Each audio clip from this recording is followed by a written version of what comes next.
পাঁচ নম্বর আয়াত, দুটি আয়াত তেলাওয়াত করেছি। আগে অর্থ করি, এরপরে আমরা ব্যাখ্যার দিকে যাব। আল্লাহ পাক বলছেন, ওয়ালতাকুম মিনকুম উম্মাহ, তোমাদের মধ্যে একটি দল থাকবে, একটি জাতি থাকবে, থাকতেই হবে। ইয়াদউনা ইলাল খায়র, যারা মানুষকে কল্যাণের দিকে ডাকবে, মঙ্গলের দিকে ডাকবে। ইয়াদউনা ইলাল জান্নাহ, ইয়াদউনা ইলা সিরাতিম মুস্তাকিম, যারা সিরাতে মুস্তাকিমের দিকে ডাকবে, যারা জান্নাতের দিকে ডাকবে।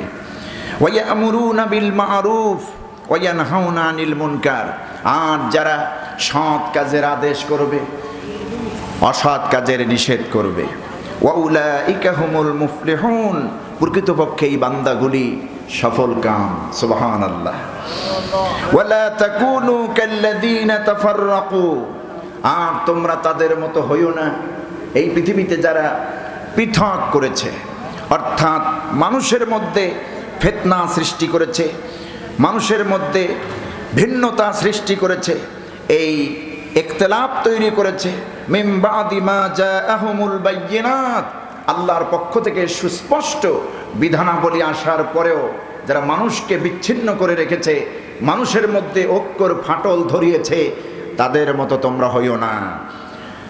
তোমাদেরকে বলা হচ্ছে ওয়াউলাইকা লাহুম আযাবুন আযীম, যদি এইটা করা হয়, মানুষের মধ্যে যদি বিচ্ছিন্নতা তৈরি করা হয়, ঐক্যের মধ্যে ফাটল ধরানো হয়, জাতিকে যদি ঐক্যবদ্ধ হতে বাধা প্রদান করা হয়, এই নিকৃষ্ট শ্রেণীর মানুষের জন্য বিরাট আযাব, মহাশাস্তি আমি রেখে দিয়েছি তাদের জন্য।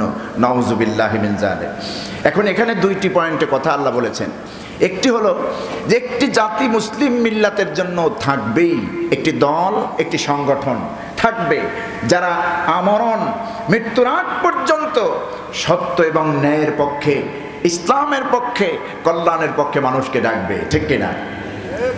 আল্লাহ রাব্বুল আলামিন আরেকটি আয়াতে আল্লাহ বলছেন, কুনতুম খায়রা উম্মাতিন উখরিজাত লিন-নাস তা'মুরুনা বিল মা'রুফি ওয়া তানহাউনা আনিল মুনকার ওয়া তু'মিনুনা বিল্লাহ। তোমাদের মধ্যে তোমরা হবে এমন জাতি, এমন উম্মত, তোমরা উখরিজাত লিন-নাস, তোমাদেরকে বের করা হয়েছে মানুষের কল্যাণের জন্য, মানুষের মঙ্গলের জন্য। এই পৃথিবীতে আল্লাহ রাব্বুল আলামিন কোনো কাফের সম্প্রদায়কে বলেন নাই, বেঈমানকে বলেন নাই, মুনাফিককে বলেন নাই, জো বাইডেনকে বলেন নাই, ডোনাল্ড ট্রাম্পকে বলেন নাই, এই পৃথিবীর কোনো বেধর্মীকে আল্লাহ এই কথাগুলি বলেন নাই। মুমিনদেরকে লক্ষ্য করে বলেছেন উখরিজাত লিন-নাস, মানুষের জন্য তোমাদেরকে বের করা হয়েছে। তার মানে হলো মানুষের কল্যাণের জন্য বের করা হয়েছে, মানুষের জন্য অভিশাপ করে তোমাদেরকে বের করা হয় নাই। মানুষ অজ্ঞতার যুগে থাকুক, অন্ধকারে থাকুক, এই জন্য তোমাদেরকে পাঠানো হয় নাই। আমি আল্লাহ পাক তোমাদেরকে পৃথিবীতে পাঠিয়েছি মানুষ দিগকে অন্ধকার থেকে আলোর পথ দেখিয়ে দেওয়ার দায়িত্ব দিয়া।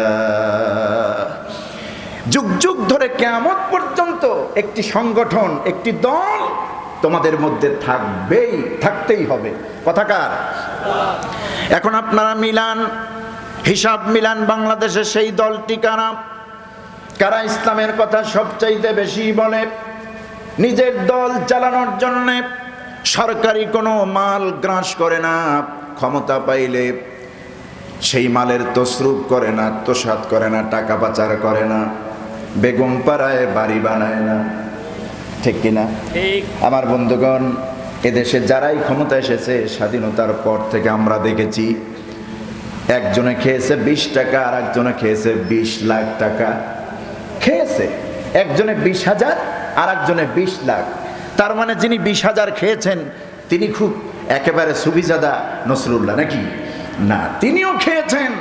আবার পরে যারা এসেছেন 20 লাখ খেয়েছেন, হাজার হাজার কোটি টাকা দেশের জনগণের টাকা লুপে নিয়ে দেশের বাইরে তারা পাচার করেছেন, বেগম পাড়ায় বাড়ি বানিয়েছেন। কথা বলছেন না যে? ঠিক কিনা? এদেশে ইসলামী শাসন কায়েম করতে গিয়ে মাত্র দুটি মানুষকে আমরা সেই জমানায় দেখেছি 2008 সনে।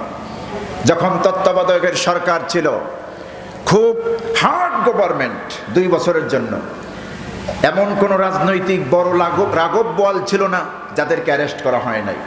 প্রত্যেকের ভেতর থেকে দুর্নীতির পাহাড় বের হয়েছে। কিন্তু আমরা দেখেছি আমাদের দেশে 2টো রত্ন ছিল, দায়িত্বশীল 2টি মন্ত্রণালয় তাদের দায়িত্বে ছিল। আল্লাহর মেহেরবানি, একটা কোটি পয়সার দুর্নীতি তাদের মধ্যে পাওয়া যায় নাই। ঠিক কিনা? এটাই প্রমাণ করে যে এই জাতির শাসন কার্য, শাসন ভার কাদের উপরে ন্যস্ত হলে জাতি কল্যাণে থাকবে, ভালো থাকবে। ঠিক না? একমাত্র কোরআনের শাসন ছাড়া, 7 লোকের শাসন ছাড়া, কোরআনের আইন ছাড়া এটা সম্ভব নয়। আমি শুনেছি, আমি খবর নিয়েছি, এমনও মন্ত্রী এই বাংলাদেশে 2জন ছিল, ঘরের থেকে টিফিন বক্সে করে খাবার নিয়ে আসতেন, মন্ত্রণালয় নিয়ে খাবার খেতেন টিফিন বক্সে নিয়ে। ওনাদের বাসায় যখন যাওয়া হতো, এরকম সোফা সেট, দামি কোনো সোফা সেট ওনাদের ঘরে ছিল না। প্লাস্টিকের হাতাওয়ালা চেয়ার ওনাদের বাসায়। একজন আমাকে বললেন, তখন তো আমার বয়স কম, ওনারা আমাকে বললেন, একজন মন্ত্রীর বাসায় প্লাস্টিকের চেয়ার, এটা তো মেনেই যাওয়া যায় না। একটা মাত্র তাকওয়া যদি মানুষের মধ্যে না থাকে, এই ব্যবস্থা আমরা দেখতে পাবো না। এই চিত্র কোনোদিন কারোর মধ্যে দেখতে পাবো না যদি তার কলেজের মধ্যে আল্লাহর ভয় না থাকে। ঠিক কিনা? আল্লাহর ভয় থাকলেই শাসন কার্য ঠিক মতো পরিচালিত হবে। আল্লাহর ভয় থাকলে জনগণের সম্পদ তসরুফ হবে না। এই জন্য আল্লাহ বলছেন, উখরিজাত লিন-নাস, তোমাদেরকে মানুষের জন্য, কল্যাণের জন্যই বের করা হয়েছে। তা'মুরুনা বিল মা'রুফ, তোমরা সৎ কাজের আদেশ দেবে, অসৎ কাজের নিষেধ করবে। একটা দল থাকবে এমন, যেই দলটি তোমাদের মধ্যেই আল্লাহ পাক তৈরি করবেন, ইয়াদউনা ইলাল খায়র। আল্লাহ রাব্বুল আলামিন সুন্দর করে বলছেন, ওয়ালতাকুম মিনকুম উম্মাতুন ইয়াদউনা ইলাল খায়রি ওয়া ইয়া'মুরুনা বিল মা'রুফ وَيَأْمُرُونَ بِالْمَعْرُوفِ وَيَنْهَوْنَ عَنِ الْمُنكَرِ। তোমাদের মধ্যে এমন একটি দল, এমন একটি সংগঠন থাকবে, থাকা দরকার, যেই সংগঠনটি মানুষকে ন্যায়ের পক্ষে, কল্যাণের পক্ষে, জান্নাতের পক্ষে, আলোর পক্ষে ডাকবে, জাহান্নাম থেকে মানুষকে ফেরাবে। আর এই মানুষগুলি তোমাদের মধ্য থেকে আমি আল্লাহ তৈরি করব, যেখানে অন্যায় সেখানে প্রতিবাদ, সৎ কাজের আদেশ এবং অসৎ কাজের নিষেধ তারা করবে। আল্লাহ রাব্বুল আলামিন বলছেন, আমার দৃষ্টিতে, আমার বর্ণনায় আমি আল্লাহ তাদের বর্ণনা দিচ্ছি। এই ভালো, এই বান্দাগুলি, এই ভালো মানুষগুলির পরিচয় কি, এদের রেজাল্ট কি? ওয়াউলাইকা হুমুল মুফলিহুন, এরা হলো প্রকৃত সফলকাম ব্যক্তি। কোন সুবহানাল্লাহ। দুনিয়ার জীবনটা আসলে এখানে তো থাকার জায়গা না। কত মানুষ এসেছে আর কত মানুষ চলে গেছে, থাকতে কেউ পারেনি। কিন্তু আল্লাহর দ্বীন সঠিকভাবে পালন করতে পেরেছি কিনা, আল্লাহর হুকুমত এই জমিনে কায়েমের প্রাণান্তকর চেষ্টার মোটেও করেছি কিনা, এটাই দেখার বিষয়। ঠিক কিনা? ইমানদারের দাম তো সবচাইতে বেশি। আজকে দেখুন, এই বাংলাদেশ নিয়ে গভীর ষড়যন্ত্র চলছে। একদিকে আমাদের বন্ধু প্রতিম রাষ্ট্র বসে নাই, ঠিক না? বন্ধু প্রতিম রাষ্ট্র আসলে মুখে বন্ধু, মুখে মধু, ভিতরটা বিষ। এর নাম প্রতিবেশী দেশ আমাদের। এর মতো বন্ধু রাষ্ট্র যদি থাকে, জগতে আর শত্রুর প্রয়োজন নাই, শত্রুর প্রয়োজন নাই।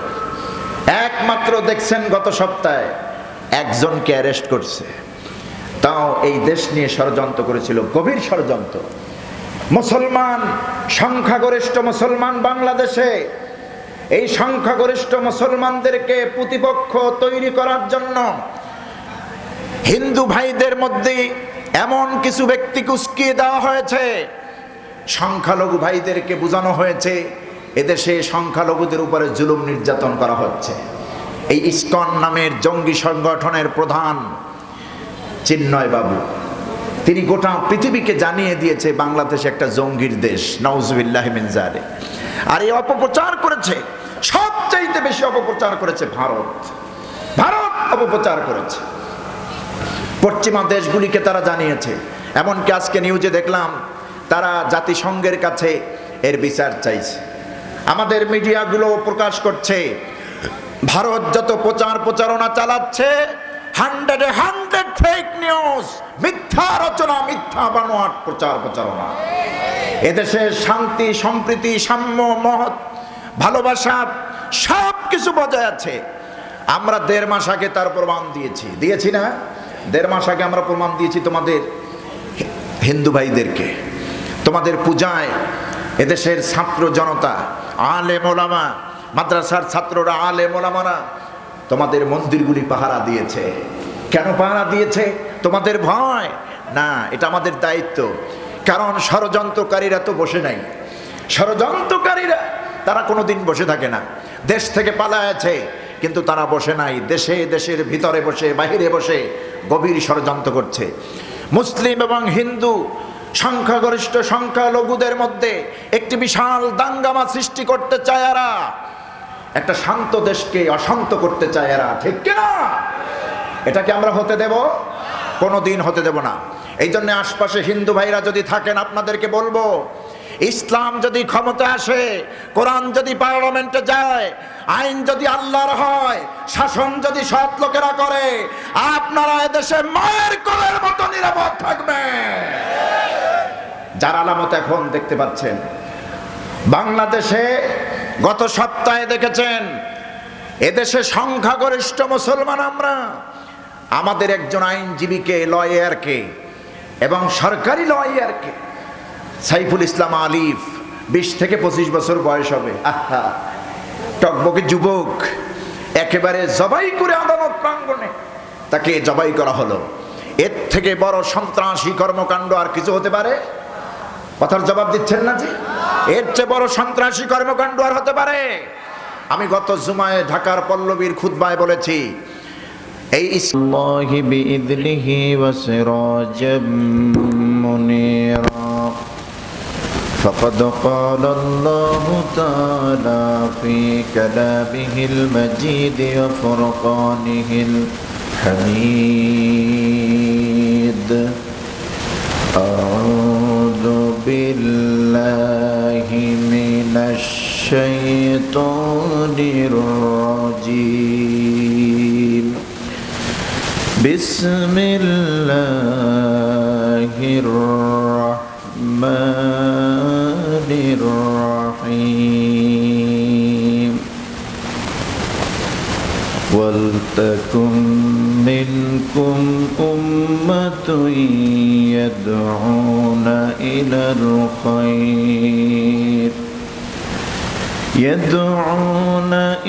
الخير ويأمرون بالمعروف وينهون عن المنكر وأولئك هم المفلحون ولا تكونوا كالذين تفرقوا واختلفوا من بعد ما جاءهم البينات أولئك لهم عذاب عظيم صدق الله العظيم وصدق رسوله النبي الكريم ونحن على ذلك من الشاهدين والشاكرين والحمد لله رب العالمين إن الله وملائكته يصلون على النبي يا أيها الذين آمنوا صلوا عليه وسلموا تسليما اللهم صل على سيدنا مولانا محمد وعلى آل سيدنا مولانا জবান খুলে মোহব্বতের সাথে সবাই বলুন আল্লাহুম্মা সাল্লি আলা مولانا محمد وعلى آل سيدنا مولانا بلغ العلا بكماله كشف الدجى بجماله حسنت جميع خصاله صلوا مشرق حب محمد مطلع دیوان ما مطلع خورشید شخص سینه سوزان ما بلغ العلا بكماله كشف الدجى بجماله حسنت جميع خصاله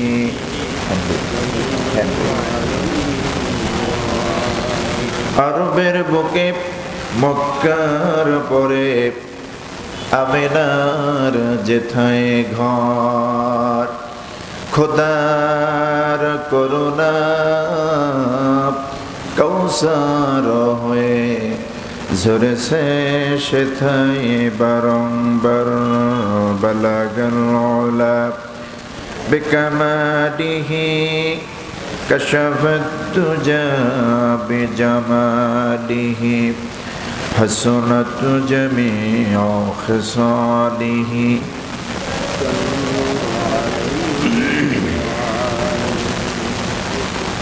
বললি মহিউসুন্নাহ মাদ্রাসা। এই মাদ্রাসার উদ্যোগে হাফেজ ছাত্রদের পাগড়ি প্রদান উপলক্ষে আজকের এই বিশাল তাফসীরুল কোরআন মাহফিলের মান্যবর জনাব সভাপতি 12 নং বল্লী ইউনিয়ন পরিষদের মাননীয় চেয়ারম্যান জনাব আলহাজ অ্যাডভোকেট মহিতুল ইসলাম সাহেব বারাকাল্লাহু ফি হায়াতি। আল্লাহ রাব্বুল আলামিন চেয়ারম্যান সাহেবকে দেশ জাতি এবং ইসলামের খাদেম হিসেবে কবুল করুন। আমিন। আজকের এই প্রোগ্রামের বিশেষ অতিথি জনাব শামসুর রহমান সাহেব বারাকাল্লাহু ফি হায়াতি। হাজারাত উলামায়ে কেরাম খুদাল আয়োজন, বিশেষ করে আমার পূর্বে কথা বলেছেন বিশিষ্ট আলেম দ্বীন হযরত মাওলানা আব্দুল বারী সাহেব আতালাল্লাহু উমরাহু ওয়া বারাকাল্লাহু ফি হায়াতি। এই মাহফিলে আরো যারা আলোচনা করেছেন হযরত মাওলানা রবিউল ইসলাম সাহেব, এবং এই মাহফিলে যিনি আমাকে দাওয়াত করেছেন এলাকার জননন্দিত আলেমে দ্বীন, অত্র প্রতিষ্ঠানের সম্মানিত পরিচালক হযরত মাওলানা কারি ইউনুস আলী আনসারী হাফিজাহুল্লাহ নব্বরাল্লাহু ওয়াজহাহু ওয়া বারাকাল্লাহু ফি হায়াতিহি। এই মাহফিল পরিচালনায় যিনি রয়েছেন মাওলানা লিয়াকত আলী সাহেব, দূরে এবং কাছের বিভিন্ন জায়গা থেকে আল্লাহ পাকের আখিরি কালামের বয়ান শোনার জন্য আগত আমার দিনদার মুসলমান ভাইরা, পর্দার আড়ালে বসে আছেন আমার মা এবং বোনেরা, আমি আমার অন্তর খুলে আন্তরিক সালাম ইসলামী সম্ভাষণ পেশ করছি। আসসালামু আলাইকুম ওয়া রাহমাতুল্লাহ। লাখ কোটি শুকরিয়া আদায় করছি সে মহান মুনিব আল্লাহ সুবহানাহু ওয়া তাআলার দরবারে, যিনি আজ গোটা মুসলিম মিল্লাতের এই ক্লান্তি লগ্নে ইসলাম প্রিয় ভূখণ্ড বাংলাদেশের সাতক্ষীরার মাটি ইসলামের ঘাঁটি, এই সাতক্ষীরার মাটিতে বল্লী মাদ্রাসায় আল্লাহর কোরআন শোনার সুযোগ দিয়েছেন মুক্ত পরিবেশে। সে মহান মুনিব, আকাশ এবং জমিনের স্রষ্টা, কাল কিয়ামত দিবসের নিরঙ্কুশ একচ্ছত্র ক্ষমতার অধিপতি, যার কাছে আপনাকে আমাকে সকলকে উপস্থিত হতে হবে। এই দুনিয়ার জীবনের পূর্ণাঙ্গ হিসাব পেশ করতে হবে। সে রব্বুল আলামিন, আহকামুল হাকিমিন আল্লাহ সুবহানাহু ওয়া তাআলার দরবারে আমরা দিল খুলে প্রাণ ভরে মহব্বতের সাথে কালিমাতুশ শুকর আদায় করছি। সকলেই পড়ছি আলহামদুলিল্লাহ। একটু মহব্বত জুড়ে দিয়ে প্রাণ খুলে পড়ি আলহামদুলিল্লাহ। পড়ুন সবাই, রব্বানা লাকাল হামদ হামদান কাসীরান তাইয়িবান মুবারাকান ফীহি ইয়া রাব্বি লাকাল হামদু কামা ইয়ানবাগি লিজালালি ওয়াজহিক ওয়া আযীমি সুলতানিক। লাকাল হামদু বিল ঈমান, লাকাল হামদু বিল ইসলাম, লাকাল হামদু বিল কুরআন ইয়া যাল জালালি ওয়াল ইকরাম। আমিন ইয়া রাব্বাল আলামিন। বল্লীর ভাইরা, আপনারা কেমন আছেন? সবাই ভালো আছেন? আমিও ভালো আছি। আমাদের সকলকে ভালো রেখেছেন একজন, তিনি কে? আলহামদুলিল্লাহ। সবচেয়ে বেশি ভালো আছি মনের দিক থেকে, কারণ এই ময়দানে এখন মাহফিল হচ্ছে উন্মুক্ত পরিবেশে, না আছে কোনো বাধা, না আছে কোনো জালিমের হাত, ঠিক কিনা? এই সাতক্ষীরার মাটি গোটা বাংলাদেশের মাইল ফলক, শহীদের ঘাঁটি, ইসলামের ঘাঁটি, ঠিক না? বিশেষ করে এই মাটিতে অনেক ওলামা রয়েছেন, খতিব রয়েছেন, আলোচক রয়েছেন, যারা বাংলাদেশের মাটি প্রত্যন্ত অঞ্চলে গিয়ে কোরআনের তাফসিরের ময়দানগুলি কাঁপাচ্ছেন। আলহামদুলিল্লাহ। এই সাতক্ষীরার মাটিতে আপনারা প্রমাণ দিয়েছেন। গত কয়েকদিন আগে মোহতারাম আমিরে জামাত এসেছিলেন। এত বড় বিশাল সমাবেশ, এত বড় বিশাল গ্যাদারিং, এত বড় বিশাল মানুষের উপস্থিতি, এটাই প্রমাণ করে সাতক্ষীরা থেকে ইসলামের পুনর্জাগরণ হবে ইনশাআল্লাহ, ঠিক কিনা? ওরা চেয়েছিল ইসলামের বাতিটাকে নিভিয়ে দিতে, কিন্তু ওরাই নিভে গেছে। সময়ের ব্যবধানে ওদেরকে আল্লাহ নিভিয়ে দিয়েছেন, কিন্তু আজ ওদের ষড়যন্ত্র বন্ধ করে নেয়। দেশের বাইরে বসে গভীর থেকে গভীর ষড়যন্ত্র চলছে, দেশ নিয়ে, ইসলাম নিয়ে, আলেম ওলামা নিয়ে, ঠিক কিনা? কিন্তু আমরা ইনশাআল্লাহ ঐক্যবদ্ধ যদি থাকি, আমরা যদি এক প্ল্যাটফর্মে থাকি, ভেদাভেদ যদি ভুলে যাই, আগামীর দিন হবে ইসলামের দিন, আগামীর দিন হবে কোরআনের দিন, আগামীর পার্লামেন্ট হবে আল্লাহওয়ালাদের পার্লামেন্ট, আইন হবে আল্লাহর, শাসন করবে সৎ লোকেরা। আপনারা কি সেটা চান? আগামীর সংসদে কোরআন চলুক, সেক্রেটারিয়েট কোরআন দিয়ে চলুক, পার্লামেন্ট কোরআন দিয়ে চলুক, বঙ্গভবন, গণভবন কোরআন দিয়ে চলুক, কোর্ট কাচারি আদালত কোরআনের প্রেসক্রিপশনে চলুক। আপনারা কি চান? কারা কারা চান? একটু হাত উঁচু করে আল্লাহকে দেখায় দেয়।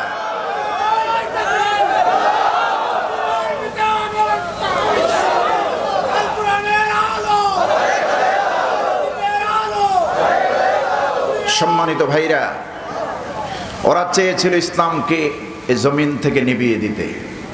আমাদের কোরআনের খাদেমদেরকে ওরা হত্যা করেছে। গত 16টি বছর যেই জুলুম নির্যাতন এই জাতির উপরে করা হয়েছে, আমাদের উপরে চেপে বসেছিল ইয়াজুজ মাজুজের সমতুল্য এক দানব, ঠিক কিনা? তারা অসংখ্য মাহফিল বাংলাদেশে বন্ধ করে দিয়েছে। একটি মাহফিলের পারমিশনের জন্য বহু টেবিলে তাদের জন্য কাগজ সুপর্দ করা হতো। মাহফিলের পারমিশন দেওয়ার পরেও সুবিধা মতো বক্তা না হলে কোরআনের হক কথা যদি বলা হতো, মাইক বন্ধ করে দেওয়া হতো, মাহফিল বন্ধ করে দেওয়া হতো। আজকে তারা কোথায় কোথায় আছেন? পালিয়েছে। ওনারা বলেন আলেমরা পালায়, আলেমরা এদেশের শত্রু। আলেমরা পালান না, জালেমরা পালায়। ঠিক কিনা? আরো 20 বছর আগে আল্লামা শহীদ দেলাওয়ার হোসাইন সাইদি রহমতুল্লাহ আলাই যে কথা বলেছেন, যে দেশ ইসলামিক দেশ নয় এটা সত্য, কিন্তু ইসলামিক দেশ হবে এটাও সত্য। এই দেশে মুসলমানদের বিরুদ্ধে গিয়ে ভারতের একটি এজেন্ডাও যদি বাস্তবায়ন করার চেষ্টা করা হয়, আমাদেরকে মৌলবাদ তহমাত দেওয়া হচ্ছে। বাংলাদেশের বটবৃক্ষের গোড়ায় বসে আছে 14 কোটি মুসলমান। তোমরা আমাদেরকে যারা মৌলবাদ বলে গালি দিচ্ছ, আমরা বসে আছি গাছের নিচে, তোমরা আছো আগাবাদি আগায়। গাছের নিচে বসে এমন ঝাঁকুনি দেওয়া হবে, এমন ঝাঁকুনি আসবে, ছিটকে গিয়ে মামা বলি দিল্লি গিয়ে পড়বা। গোষ্ঠী শুদ্ধ পড়েছে, ঠিক না? অস্তিত্ব আছে। উন্দুরের গর্ত ওরা খুঁজে পায় না। আল্লাহ রাব্বুল আলামিনের এটাই ফয়সালা। এদেশের বড় বড় পলিটিক্যাল পার্টি বৃহত্তর কর্মসূচি দিয়ে এই জালেমকে সরাতে পারে নাই। আল্লাহর মাত্র কয়েক সেকেন্ড লেগেছে, কয়েক মিনিট লেগেছে।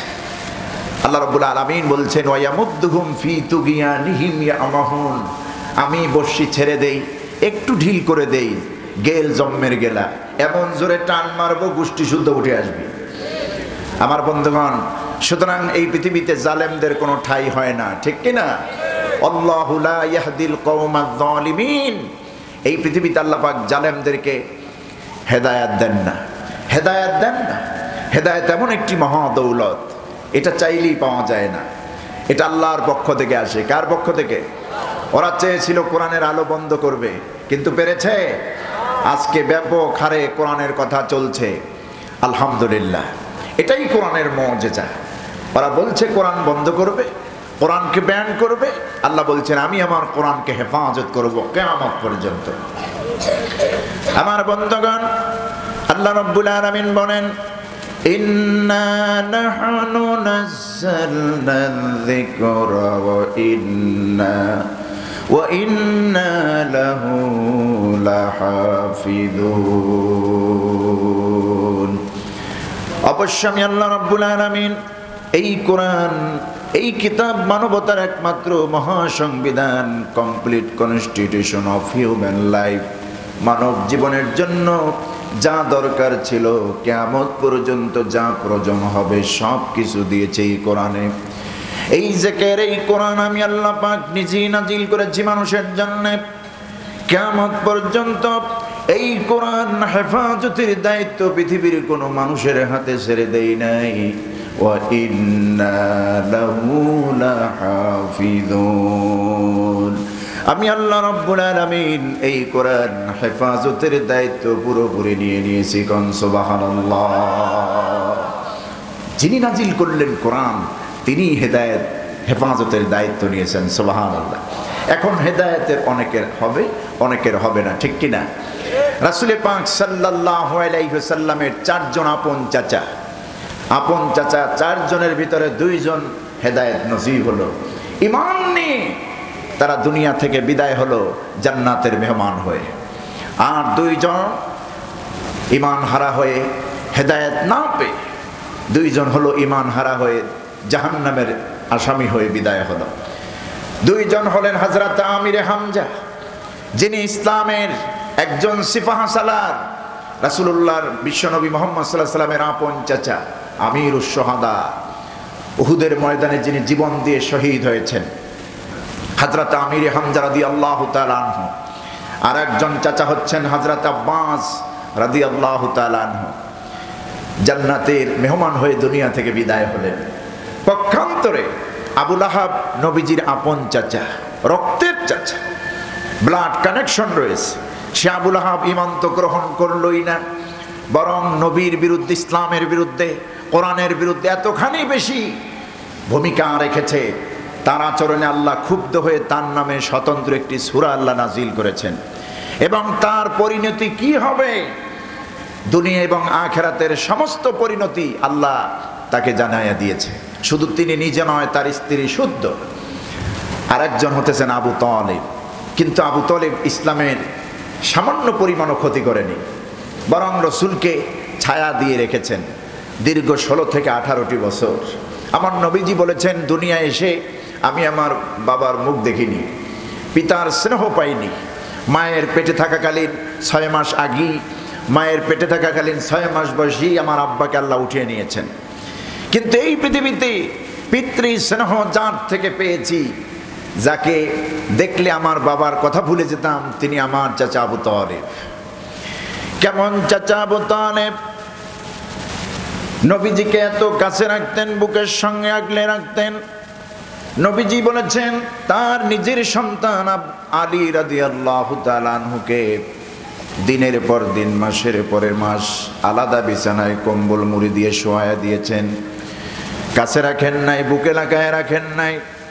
কিন্তু এতিম নবী মুহাম্মদ সাল্লাল্লাহু আলাইহি ওয়াসাল্লাম, শিশু নবী মুহাম্মদ সাল্লাল্লাহু আলাইহি ওয়াসাল্লামকে চাচা আবু তালিব বুকের সঙ্গে জড়ায় রেখেছেন, একই বিছানায় ঘুমিয়েছেন কম্বল মুড়ি দিয়া দিনের পর দিন, বছরের পর বছর। কোন সুবহানাল্লাহ। বিশ্বনবীকে আলাদা করেন নাই, এত মহব্বত ভালোবাসা দিয়েছেন চাচা আবু তালেব। এই চাচাকে একদিন নবীজি বলছেন, জীবনের শেষ সামনে এসে যখন আবু তালেব দুনিয়া থেকে বিদায় হবেন, ইন্তেকাল করবেন, নবীজি বলছেন, চাচাজি, আমার জীবনে আপনার এতটা অবদান আমি তার বর্ণনা করে শেষ করতে পারবো না, কারণ আমি বাবার স্নেহ মমতা ভালোবাসা পাইনি, আপনার থেকে তা আমি পেয়েছি। বাবা যদি বেঁচে থাকতেন, বাবার স্নেহ ভালোবাসা সম্ভবত আপনি যা দিয়েছেন এরকমই হবে। এমন স্নেহ ভালোবাসা আপনি আমাকে দিয়েছেন চাচাজি। আপনি আমাকে ভালোবাসেন, আমিও আপনাকে ভালোবাসি। ওই ভালোবাসার দাবি থেকে বলছি, আপনি একটিবার মাত্র আমারে শোনায় বলুন, লা ইলাহা ইল্লাল্লাহ, লা ইলাহা ইল্লাল্লাহ, লা ইলাহা ইল্লাল্লাহ, মুহাম্মাদুর রাসূলুল্লাহ সাল্লাল্লাহু আলাইহি ওয়াসাল্লাম। চাচাজি, আপনি শুধু একটি বার পড়েন, পুরো কালিমা পড়া লাগবে না, লা ইলাহা ইল্লাল্লাহ, এতটুকুন পড়েন, আমারে শোনান। এতটুকুন বাক্যের কারণে কিয়ামতের ময়দানে কোটি কোটি মানুষের সামনে আমি রাসূলুল্লাহ আপনার ব্যাপারে, আপনার পক্ষে আমি আল্লাহর কাছে কথা বলবো, আপনার ব্যাপারে আমি আরজ করব, আপনাকে নিয়ে জান্নাতে যাওয়ার ব্যবস্থা আমি আল্লাহর দরবার থেকে করে দেব। শুধু আল্লাহর উপরে ঈমান এনে কালেমার সাক্ষীটুকু দিয়ে দেন। নবীজি আপত্তি তুললেন, হেদায়েত যে নবীর হাতে নয়, এই পৃথিবীতে আল্লাহ পাক বলছেন কোন নবীর হাতে আমি হেদায়েত দেই নাই, হেদায়েতের মালিকানা সম্পূর্ণ আমি আল্লাহ কন্ট্রোল করি, আমি নিজে কন্ট্রোল করি। ওই যে নূহ আলাইহিস সালামের সন্তান, নবীর সন্তান কাফের, কেনান। হযরত নূহ আলাইহিস সালামের 4 ছেলে, হাম, শাম, ইয়াফেস, কেনান। এই কেনান শুধুমাত্র অবদ্ধ সন্তান নয়, চরমপন্থী। তুফান তো শুরু হয়ে গেছে। হযরত নূহ আলাইহিস সালাম তার 40 জন পুরুষ, 40 জন নারী নিয়ে নৌকায় উঠেছেন। তুফান শুরু হয়ে গেছে, বিশাল পর্বতমালার মতো তুফান। হযরত নূহ আলাইহিস সালাম তার সন্তান কেনানকে বলছে, বাবা, তুফান শুরু হয়ে গেছে, আল্লাহর গজব শুরু হয়ে গেছে, এখনো সময় আছে, নৌকায় ওঠো, কালেমা পড়ো, আল্লাহর উপর ঈমান আনো, আমাকে নবী হিসেবে আমাকে মেনে না, আমার নবুয়তকে গ্রহণ করো। ওই অবদ্ধ কেনান বলছিল, কত বড় তুফান আর পৃথিবীতে আসবে, যত বড় পানি উঁচুই হোক না কেন, তার থেকে উচ্চ পাহাড়ে উঠে আমি নিজেকে বাঁচাবো, তোমার আল্লাহর প্রতি ঈমান আনবো না। নাউযুবিল্লাহি মিন যালিক। আল্লাহ রাব্বুল আলামিন হেদায়েত দিলেন না। নবীজিকে বললেন, নবী নূহ আলাইহিস সালামকে বললেন, সে তোমার আহাল নয়, এমন ছেলেকে তুমি আহাল বলে ডাকতে পারো না। আমার বন্ধুগণ, সুতরাং নবুয়ত, হেদায়েত হচ্ছে আল্লাহর এক বিশেষ ক্ষমতা। এই পৃথিবীতে সবাইকে আল্লাহ রাব্বুল আলামিন হেদায়েত দেন না, নবীদেরকে হেদায়েতের মালিক বানায় দেন নাই, যাকে খুশি হেদায়েত দেবে। নবীজি বললেন, বলার সঙ্গে সঙ্গে আবু তালেব কোনো সাড়া দিলেন না। নবীজি যখন দেখলেন আবু তালেব কালেমা গ্রহণ করছেন না, হুজুর তার থেকে মুখ বাজার করে মন খারাপ করে সেখান থেকে উঠে গেলেন। আমার বন্ধুগণ, পরবর্তীতে সাহাবায়ে কেরাম বলেছেন, চাচা আপনার মনে হয় কালেমা পড়েছেন ইয়া রাসূলুল্লাহ, কারণ ইন্তেকালের সময় আমরা তার ঠোঁট নড়তে দেখেছি। হুজুর বলেছেন, আমি শুনি নাই। পরবর্তীতে আল্লাহ রাব্বুল আলামিন তার হুজুরকে সান্ত্বনা দিচ্ছেন, ওহী নাজিল করে দিয়া, ইন্নাকা লা তাহদি মান আহবাবতা ওয়ালাকিন্নাল্লাহা ইয়াহদি মান ইয়াশা। হে নবী, আপনি মন খারাপ করবেন না, আপনি তো হেদায়েত কাউকে দিতে পারবেন না আপনার পছন্দ মতো। আপনি যারে ভালোবাসেন, আপনি যারে পছন্দ করেন, আপনি যাকে মহব্বত করেন, তাকে আপনি চাইলেই হেদায়েত দিতে পারবেন না, কারণ আমি আল্লাহ রাব্বুল আলামিন আপনার হেদায়েতের মালিক বানাই নাই। আপনি নবী, কিন্তু আপনাকে হেদায়েতের মালিক আমি বানাইনি। ওয়ালাকিন্নাল্লাহা ইয়াহদি মান ইয়াশা, বরং আল্লাহ পাক যাকে চাইবেন কেবলমাত্র সেই হেদায়েত পেয়ে যাবে। কোন সুবহানাল্লাহ। আমরা তাই দেখলাম রাসূলকে এত ভালোবাসলেন, এত মহব্বত করলেন, ফুলের টোকা পর্যন্ত গায়ে শরীরে লাগতে দিলেন না। সেই চাচা আবু তালেব 16 থেকে 18টি বছর যাকে টেক কেয়ার করলেন, যাকে দেখভাল করলেন, সেই মুহাম্মদ সাল্লাল্লাহু আলাইহি সাল্লামের প্রতি ঈমান আনলো না, আল্লাহর প্রতি ঈমান আনলো না, ঈমান ছেড়ে ঈমান হারা হয়ে দুনিয়া থেকে বিদায় হলো। সুতরাং হেদায়েতের মালিক কে? সবাইকে বলতে হবে, হেদায়েতের মালিক কে? সেই হেদায়েতের উপর আমরা থাকতে চাই, ঠিক কিনা? আমি সূরাতু আলে ইমরান থেকে 104 এবং 105 এই দুটি আয়াতে কারিমা তেলাওয়াত করেছি। আল্লাহ যদি তৌফিক দেন, এই দুইটি আয়াতের আলোকে আমরা কিছু সময় কথা বলে আপনাদের সঙ্গে নিয়ে আমরা মোনাজাত করব, বলে ইনশাআল্লাহ। বিতাড়িত মরদুদ ইবলিসের ওয়াসওয়াসা থেকে পানা চাই, কারণ এই ইম্পর্টেন্ট গুরুত্বপূর্ণ বয়ান থেকে আল্লাহ যেন এই 1 ঘন্টার মধ্য থেকে আমাদেরকে কাউকে উঠাতে না পারে, কানে ধরে ঘাড়ে ধরে। সেই জন্য ওয়াসওয়াসা দানকারী শয়তানের ওয়াসওয়াসা থেকে পানা আছে। পরম করুণাময় আল্লাহর নামে আমরা শুরু করি। আমার সঙ্গে আপনারা পড়ুন, আউযু বিল্লাহি মিনাশ শাইতানির রাজীম, বিসমিল্লাহির রাহমানির রাহিম। ওয়ালতাকুম মিনকুম উম্মাতুন ইয়াদউনা ইলাল খায়রি ওয়া ইয়া'মুরুনা বিল মা'রুফি ওয়া ইয়ানহাউনা 'আনিল মুনকার ওয়া উলাইকা হুমুল মুফলিহুন। ولا تكونوا كالذين تفرقوا واختلفوا من بعد ما جاءهم البينات وأولئك لهم عذاب عظيم। صدق الله العظيم। সূরাতু আলে ইমরান থেকে একন নামে উগ্রবাদী সংগঠনকে, জঙ্গি সংগঠনকে নিষিদ্ধ করতে হবে অচিরে, কারণ এটা কোনো হিন্দু ধর্মের আচরণ হতে পারে না, এটা কোনো ধর্মীয় আচরণ হতে পারে না। সন্ত্রাসের কোনো পরিচয় হয় না, সন্ত্রাসী, ঠিক কিনা? আমার বন্ধুগণ, ওরা আলিফকে হত্যা করেছে, জবাই করে শহীদ করেছে। আমরা একটা মন্দিরও ভেঙেছি, ওদের উপাসনালয়ে গিয়ে কোনো মন্দিরে হামলা করেছি, প্রতিমা ভেঙেছি, কোনো হিন্দু ভাইয়ের ঘর বাড়ি আগুন দিয়েছি, কোনো ভাইকে আমরা মারধর করেছি? করিনি। এটা আমরা পরিচয় দিয়েছি, তোমরা আমাদের কাছে নিরাপদ।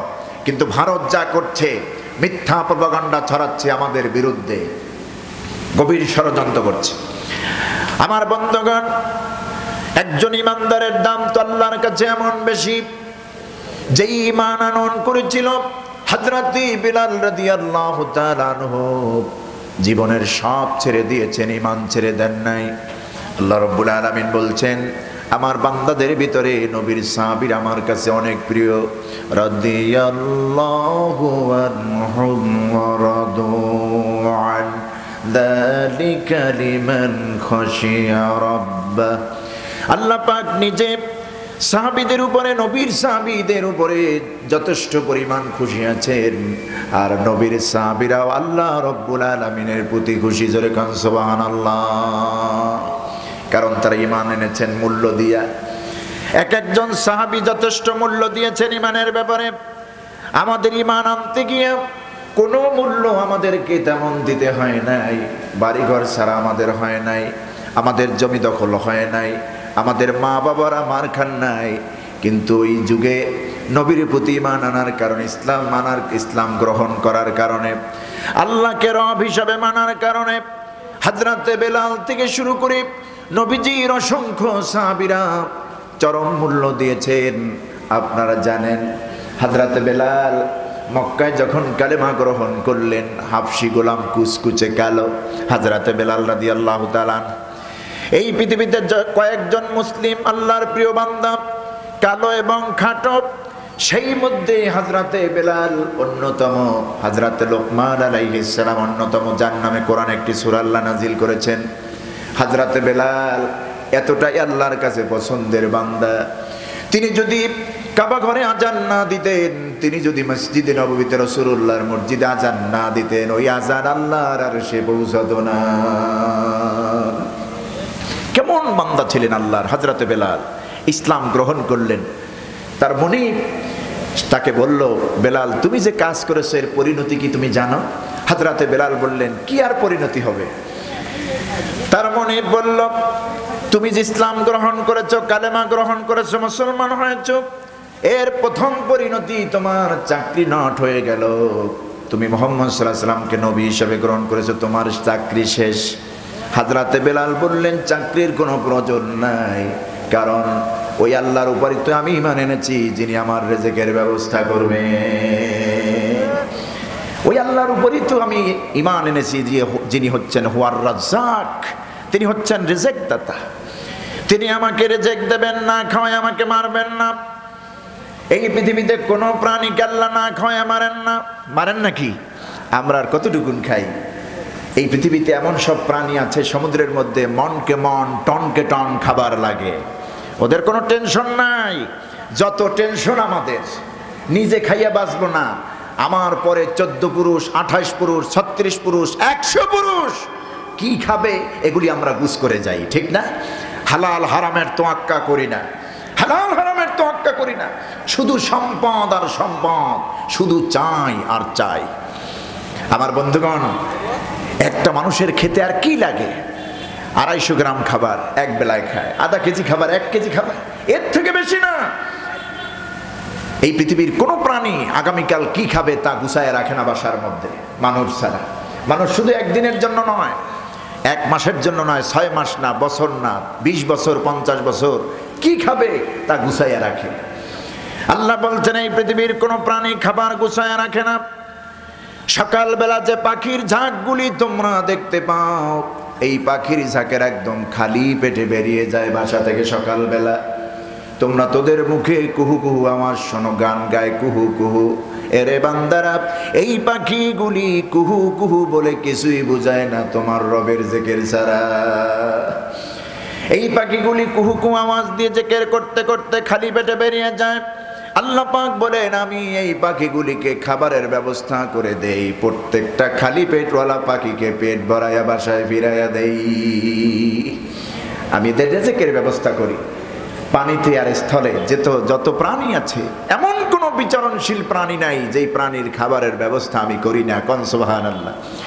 ওয়া মা মিন দাব্বাতিন ফিল আরদি ইল্লা আলাল্লাহি রিজকুহা।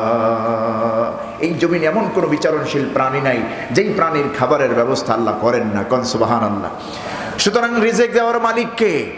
হযরত বেলাল বলছে, ওই ভয় আমারে দেখাইও না, আমি তো সেই রিজিকের মালিকের পরিমাণ এনেছি, তুমি আমাকে সামান্য ভয় দেখাবে না। ও বেলাল, তুমি যেই ঘরটায় থাকতেছো এই ঘর তোমাকে ছেড়ে দিতে হবে, কয় ছেড়ে দিলাম, তুমি যে পোশাকটা পরে আছো পোশাকটাও খুলে দিতে হবে। আমার বন্ধুগণ, কিতাব এসেছে সঙ্গে সঙ্গে গায়ের পোশাক খুলে দিলেন। আওরাত যতটুকুন হযরতে বেলালের হাঁটু থেকে নিচ পর্যন্ত আর এই নাভির উপর পর্যন্ত যতটুকুন পোশাক দিয়ে লজ্জাস্থান আর আওরাতকে ঢাকা যায় পুরুষের দায়মি ফরজ, এতটুকুন বাদ দিয়ে বাকি পোশাকটা খুলে দিলেন। ওই কাফের নেতার হাতে, নাও তোমার পোশাক, আমার পোশাকের দরকার নাই। হযরতে বেলালকে এমনি ভাবে ছেড়ে দেওয়া হয় নাই। ঈমান আনার কারণে কি চরম মূল্য হযরতে বেলাল দিয়েছেন। ওই কাফের নেতা বলছে তোমাকে তো এমনি ছেড়ে দেব না, তারে মারা হলো, আঘাত করা হলো। আমার বন্ধুগণ, মারতে মারতে তাকে বেহুশের মতো করে দেওয়া হলো। ছুটন্ত ঘোড়ার পায়ের সঙ্গে রশি বেঁধে হযরতে বেলালের গলায় ঝুলিয়ে দেওয়া হলো, পাগলা ঘোড়া ছুড়িয়ে দেওয়া হলো। ওই ঘোড়া চলতেছে ছুটতেছে মক্কার অলিতে গলিতে, কত উঁচু নিচু জায়গা। হযরতে বেলালকে টেনে হেসড়ে নিয়ে যাচ্ছে, ঘোড়া দৌড়াচ্ছে। বন্ধুগণ আমার, হযরতে বেলালকে নিয়ে যাওয়া হচ্ছে, খালি গায়ে, শরীরে কোনো পোশাক নাই। মক্কার অলিতে গলিতে কত উঁচু নিচু জায়গা। হযরতে বেলালের শরীর থেকে রক্তগুলি বেরিয়ে যাচ্ছে, কত ক্ষত বিক্ষত হয়ে যাচ্ছে। তাজা রক্তগুলি দেহ থেকে ছিটকে বেরিয়ে পড়ছে। মরুদ্যানে দেওয়া হলো তাকে, হযরতে বেলালকে। মরুদ্যানে উত্তপ্ত বালুর উপরে চাপ, পাথরের চাপা দিয়ে তাকে রাখা হয়েছে। আমার বন্ধুগণ, হযরতে বেলাল অসুস্থ, তাকে মারতে মারতে হয়রান করলেন, বেহুশের মতো প্রায়। পিঠের অংশ দিয়া রক্ত পড়তেছে, নাক মুখ দিয়া রক্ত পড়তেছে, শরীর দিয়া ছিটা ছিটা রক্ত বের হচ্ছে। এই অবস্থায় বেলালকে চিৎ করে শোয়া দেওয়া হলো জমিনে। চিৎ করে শোয়া দিয়েছে হযরতে বেলালকে, বুকের উপরে ভারী পাথর চাপা দিয়েছে। আর ওই কাফের নেতা বলছে, বেলাল এখনো সময় আছে, কালেমাটা ছেড়ে দাও, মুহাম্মদের ধর্ম ছেড়ে দাও, আল্লাহ ছেড়ে দাও, তোমারে আমরা ছেড়ে দেব। সাতক্ষীরার ভাইরা, আপনারা বলুন তো, এত কষ্ট জুলুম নির্যাতনের পরেও হযরতে বেলাল কি ঈমান ছেড়ে দিয়েছিলেন? আল্লাহ ছেড়ে দিয়েছিলেন? হযরতে বেলালের জবান দিয়ে কোনো কথা বের হয় না। এত কঠিন অবস্থা হযরতে বেলালের চলতেছিল, এতটা শরীর দুর্বল। শুধুমাত্র শাহাদাতি আঙ্গুলখানা উঁচু করে ধরেছিলেন হযরতে বেলাল। একটা আঙ্গুল উঁচু করে ধরে বলতেছেন, আহাদ আহাদ আহাদ, আল্লাহ এক, তিনি একক, আল্লাহ ছাড়া পৃথিবীর কোনো মানুষের সামনে আমি মাথা নত করি না। সুবহানাল্লাহ। আমাদের কোরআনের পাখি আল্লামা সাঈদী রহমাতুল্লাহ আলাইকে কত প্রপোজ করা হয়েছিল আপনারা জানেন। বাড়ি গাড়ি ক্ষমতা সব কিছু তাকে দেওয়া হবে। আমাদের কোরআনের পাখি এটা গ্রহণ করেন নাই। বিদেশে থাকতে পারতেন তিনি, পালিয়ে থাকতে পারতেন। তিনি জানেন জালেম মসনদে বসেছে, আমাদের উপরে জুলুম করবে, আমরা জুলুমের শিকার হব। কিন্তু আলেমরা যে পালান না, এর উজ্জ্বল দৃষ্টান্ত কোরআনের পাখি রেখে গেছেন, ইসলামী আন্দোলনের সিপাহ সালাররা রেখে গেছেন, ঠিক কিনা? তিনি পারলে, তিনি চাইলে পালাতে পারতেন। তাকে কত অফার দেওয়া হয়েছে, বাড়ি নারী গাড়ি ক্ষমতা, কত কিছুর অফার। আমার বন্ধুগণ, সব কিছু তিনি স্বেচ্ছায় বরণ করেন নাই, সব কিছু তিনি প্রত্যাখ্যান করেছেন ঘৃণা ভরে। শুধুমাত্র আল্লাহ রব্বুল আলামিনের রেজার খুশি গ্রহণ করেছেন। কেমন গ্রহণ করলেন? আর এই জন্য ওই হযরতে বেলালের মতো তার অনুসারী হিসেবে, উত্তরসূরি হিসাবে কোরআনের এই দ্বীনের দায়ীদেরকে কঠিনভাবে ঈমানের মূল্য দিতে হয়েছে। এক একটা ইসলামী আন্দোলন আমাদের জন্য অনুপ্রেরণা, ঠিক কিনা? এরা সম্পদ পেয়ে চোখে দেখেছে বিলাসিতা, নারী বাড়ি গাড়ি, কত কিছু ক্ষমতা। কাফেররা যেরকম মুহাম্মদ সাল্লাল্লাহু আলাইহি ওয়াসাল্লামকে প্রস্তাব দিয়েছে, নব্য আবু জাহেলের উত্তরসূরিরাও দ্বীনের দায়ীদেরকে এভাবে প্রস্তাব দিয়েছে, গ্রহণ করেন নাই। কারণ এনাদের উদ্দেশ্য হলো আল্লাহর দ্বীন জমিনে কায়েম হওয়া। জীবন্ত একটা আল্লাহর জন্য দিয়ে দেব, জীবন্ত একটা শহীদি নাজরানা পেশ করব, আল্লাহর রাস্তায় নিজের জীবন বিলিয়ে দেব, ঠিক কিনা? কারণ যারা আল্লাহর রাস্তায় জীবন দেয় তাদেরকে তো মৃত্যু বলা যায় না, তাদেরকে মউত বলতে কে নিষেধ করেছেন? আল্লাহ রাব্বুল আলামিন। আল্লাহ বলছেন তাদেরকে তোমরা মউত বলো না। ولا تقولوا لمن يقتل في سبيل الله ولا تقولوا لمن يقتل في سبيل الله أموات بل أحياء ولكن لا تشعرون سبحان الله আল্লাহ বলছেন ওয়ালা তাকুলু তোমরা তাদেরকে বলো না লিমান ইউকতালু ফি সাবিলিল্লাহি আমওয়াত যারা আল্লাহর রাস্তায় শহীদ হন। আমাদের সাইদি সাহেব রহমতুল্লাহ আলাই 12টি বছর 13টি বছর কারাগারে ছিলেন। আমরা মনে করছিলাম জালেম যদি পতন হয় ইনশাল্লাহ আমরা কোরআনের পাখির মুখে আর একবার কোরআনের তাফসীর শুনতে পারব, সেই আশায় বুক বেঁধেছিলাম। গত বছর 14 আগস্ট দিবাগত রাতে ষড়যন্ত্র করে এই বন্ধুপ্রতিম শত্রু দেশের প্রেসক্রিপশনে আমাদের কোরআনের পাখিকে ষড়যন্ত্র করে মারা হয়েছে, শহীদ করা হয়েছে। ওনার সারা জীবনের তামান্না ছিল শহীদি মৃত্যু, সারা জীবনের ইচ্ছা ছিল শহীদি মৌত। আল্লাহ পাক তাই কবুল করলেন, ঠিক কি না? আল্লাহ তাই কবুল করলেন, শহীদে মৌত আল্লাহ পাক তাকে দিয়ে দিলেন। জিতলো কারা, ঠকলো কারা? জিতেছে ওনারাই, ঠকেছো তোমরা, ঠিক কি না? তোমরা ঠকেছো। বিবেকের কাছে প্রশ্ন করো, তোমরা কি করেছো গত 16টি বছর? মানুষের ভোটাধিকার কেড়ে নিয়েছো, মানুষের ঘুম কেড়ে নিয়েছো। সন্তান হয়ে বাবার কাছ থেকে তোমরা সন্তানকে জবাই করেছো, হত্যা করেছো, শহীদ করেছো। ঘরে মানুষকে ঘুমাতে দেওয়া নাই, দখলের নামে বেদখল করেছো, এগুলি তোমরা করেছো। আমার বন্ধুগণ, ওনারা দৃষ্টান্ত সেট করেছেন আল্লাহর জন্য, আল্লাহর দ্বীনের জন্য কেমনে কাজ করতে হয়। একটা দল তো ভাই থাকবেই যারা সত্যের প্রতীক থাকবে এই পৃথিবীতে, যারা আল্লাহর দ্বীনের দাওয়াত দেবে, সত্যভাবে নিজেরাও পালন করবে, মানুষকেও দাওয়াত দেবে। আল্লাহ পাক বলছেন এদেরকে তোমরা মৃত্যু বলো না। এই বান্দাগুলি আমার কাছে এমন, বাল আহইয়াউ ওয়ালাকিন লা তাশউরুন, এরা আমার কাছে জীবিত, তোমরা অনুধাবন করতে পারছো না। অন্য আয়াতে আল্লাহ বলেছেন ইউরজাকুন, এই বান্দাগুলি আমার পক্ষ থেকে রিজিক প্রাপ্ত, কবরের মধ্যে সরাসরি জান্নাত থেকে খাবার পার্সেল করা হয়। আমার বন্ধুগণ, যেই মানুষগুলির মুখের কথা আর বুকের বাণী এক, ভিতরে একটা বাহিরে একটা, মন নয়, ইসলামী আন্দোলন করে সব হারানো নিয়াত করি ময়দানে নামে, নিজের লোভ লালসাকে প্রাধান্য দেয় না দুনিয়ায়, আল্লাহর দ্বীন জমিনে কায়েম হোক এটাই প্রাধান্য দেয় বান্দাগুলি। ওই মুখে শুধুমাত্র স্বীকার করি বলে না যে আল্লাহকে আমরা স্বীকার করলাম, বরং আল্লাহ বলছেন এই বান্দাগুলি মুখে স্বীকার করে, অন্তঃকরণে লালন করে আল্লাহর দ্বীন যেন জমিনে কায়েম হয়ে যায়। এদের সম্পর্কে আল্লাহ বলছেন তোমাদের ভিতরের কথা আর বাহিরের কথা যদি এক হয়, আমি তোমাদেরকে ওয়াদা দিলাম পৃথিবীর মানুষ যদি তোমাদেরকে সাহায্য নাও করে, আমি আল্লাহ ফেরেশতা দিয়া সাহায্য করব। কোরআনে কারিমে আল্লাহ রাব্বুল আলামিন কি সুন্দর করে সূরাত হামিম সাজদার মধ্যে বলছেন, আমার প্রকৃত ঈমানদার তো তারা, ঈমানদার খাঁটি মুমিন বান্দা তো তারা, ইন্নাল্লাযীনা ক্বালু রাব্বুনাল্লাহু সুম্মা ইসতাকামু তাতানাজ্জালু আলাইহিমুল মালাইকাতু আল্লা তাখাফু ওয়া লা তাহজানু ওয়া আবশিরু বিল জান্নাতি কুনতুম তুআদুন। আমার ভাইরা, আল্লাহ এই গুণ বিশিষ্ট বান্দাদের পরিচয় দিচ্ছেন, খাঁটি ইমানদার কারা শোনো।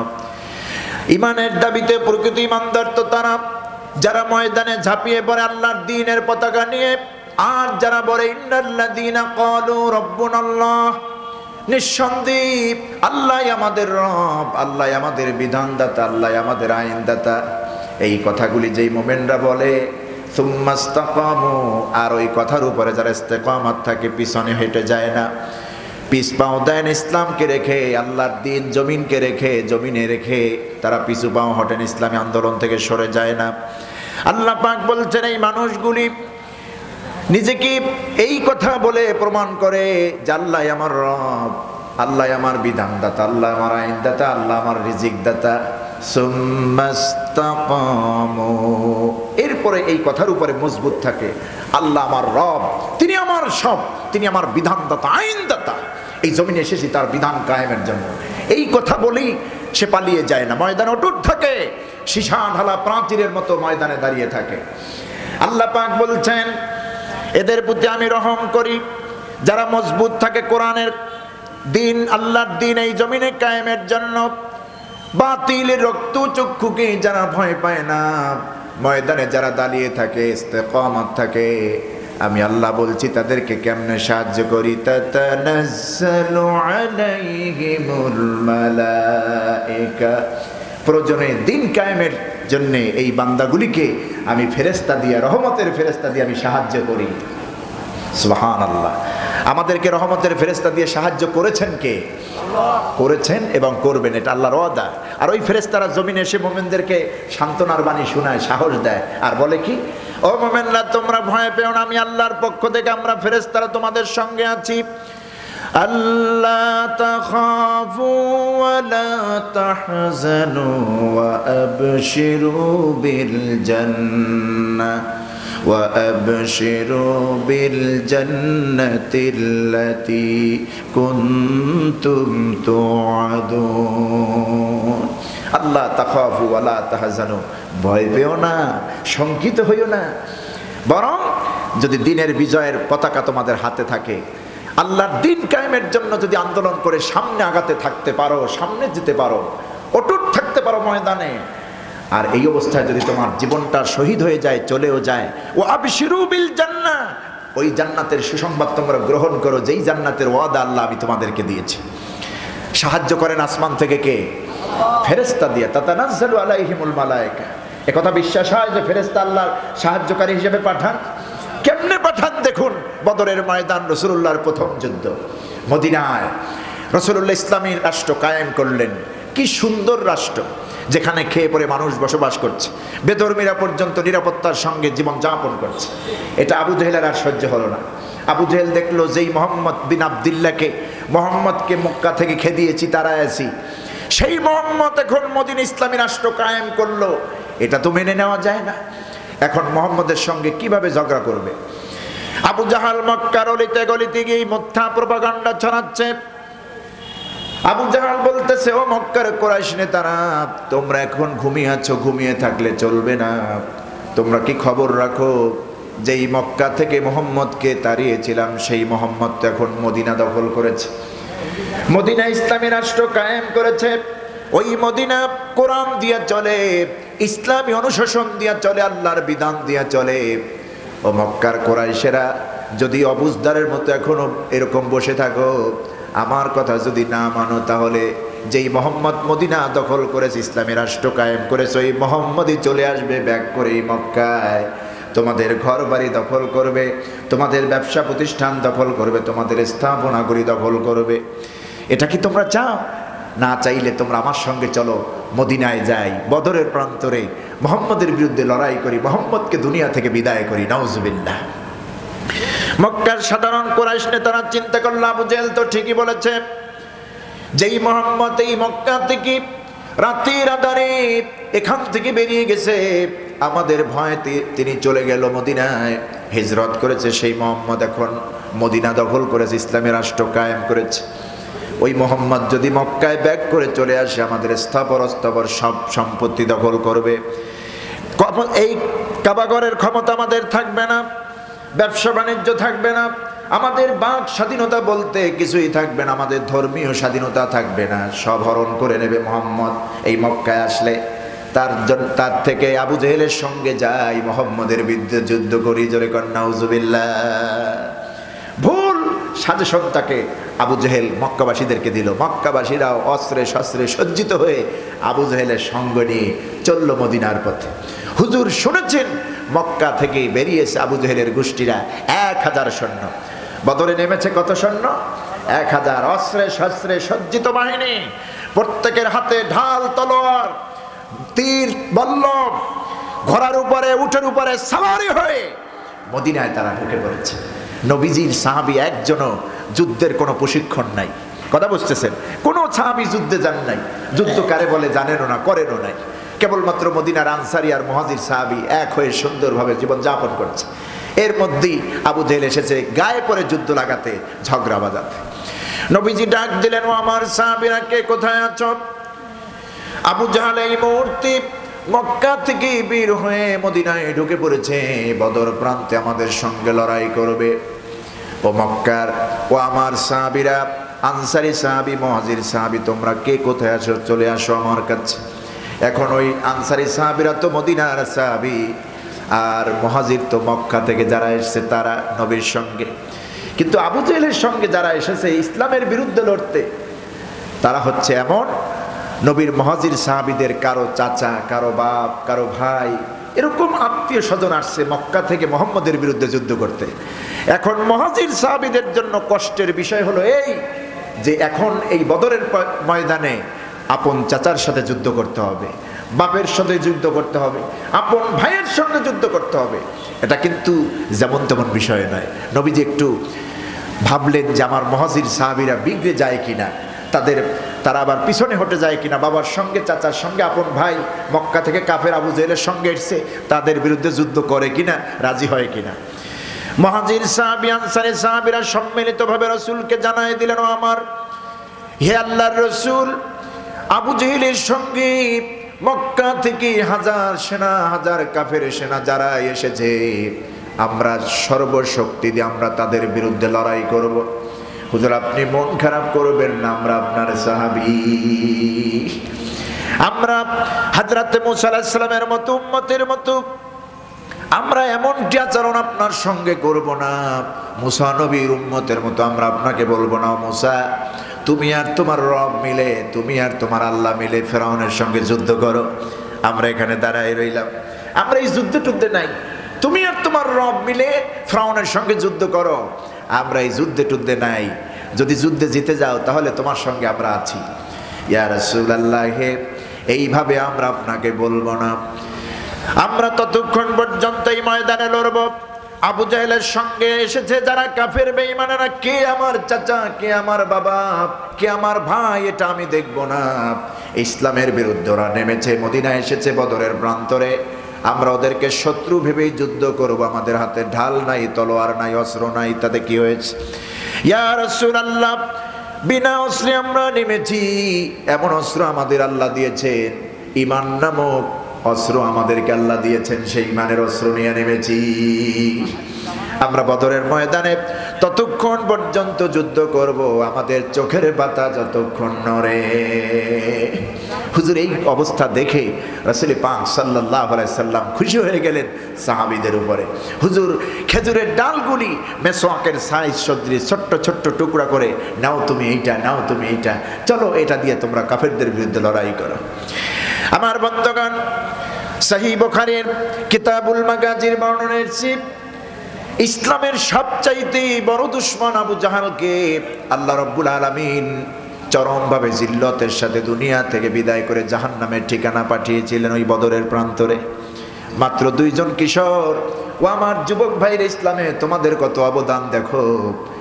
মাত্র কিশোর 2 জন, মাআজ এবং মুআওয়াজ। 2 জন মাআজ এবং মুআওয়াজ নবীজির কিশোর সাহাবী।